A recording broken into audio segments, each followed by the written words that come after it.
আল্লাহ, তুমি আমাদেরকে এইসব ব্যভিচার থেকে হেদায়েত দান করো। আমাদের যে দেশটা আছে, দেশের যত তরুণ তরুণী আছে সবাইকে তুমি ব্যভিচার থেকে মুক্তি করো। নতুন প্রজন্ম, নতুন তরুণ তরুণী, আমাদের ভবিষ্যৎ ছেলে মেয়েরা এরা সবসময় ব্যভিচারে লিপ্ত থাকে। আল্লাহ, তুমি এদেরকে সবাইকে হেদায়েত দান করো। দেখেন, স্কুল, কলেজ, ভার্সিটি সব ক্ষেত্রেই যেখানে যাবেন সবখানেই সব মানুষ গুনাহের কাজে লিপ্ত। তারা সবসময় গুনাহ এবং পরকাল নিয়ে তাদের কোনো চিন্তা নেই। তারা ইহজগতিক কাজ নিয়ে তারা সবসময় ব্যস্ত এবং সবসময় যত ব্যভিচার আছে এইসব কাজ করতেছে, যেসব শরিয়া বিরোধী। মানুষের বিবাহকে এতটাই কঠিন করা হয়েছে যে মানুষ এখন বিবাহ করতে ভয় পায়, বিবাহটাকে করতে ভয় পাইতেছে, কিন্তু তারা এই ধরনের জিনা করতে তারা স্বাচ্ছন্দ্য বোধ করতেছে। এদের ভবিষ্যৎ কি?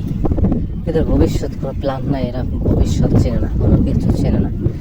যে জিনিসটা অতি সহজলভ্য করা হয়েছে সেই জিনিসের প্রতি মানুষ ঝুঁকবে। বিবাহটাকে কঠিন করা হয়েছে, মানুষ কঠিন জিনিস থেকে সবসময় দূরে সরে থাকবে, এটাই স্বাভাবিক। তবে আমাদের এই সমাজ ব্যবস্থা পরিবর্তন করতে হবে, আমাদের পরবর্তী প্রজন্মকে আল্লাহর রাস্তায় নিয়ে আসার জন্য এবং ইসলামী মন মাইন্ডে তৈরি করার জন্য আমাদের সমাজ ব্যবস্থাকে পরিবর্তন করতে হবে এবং বিয়েটাকে অতি সহজ করতে হবে, যাতে যে কেউ চাইলে সহজে বিয়ে করতে পারে। জিনা, ব্যভিচার এগুলাকে অত্যন্ত কঠিন করতে হবে, যাতে মানুষ এগুলো করতে চাইলেও যেন মানুষ করতে পারে না। মানুষ যেন শয়তানের অসহায় পরেও যেন এগুলা করতে না পারে। মানুষের যেন কঠিন শাস্তির আওতায় আনতে হবে, তাহলে মানুষ এগুলো থেকে দূরে থাকবে। আর বিবাহটা একদম সহজ করতে হবে, একদম সিম্পল করতে হবে।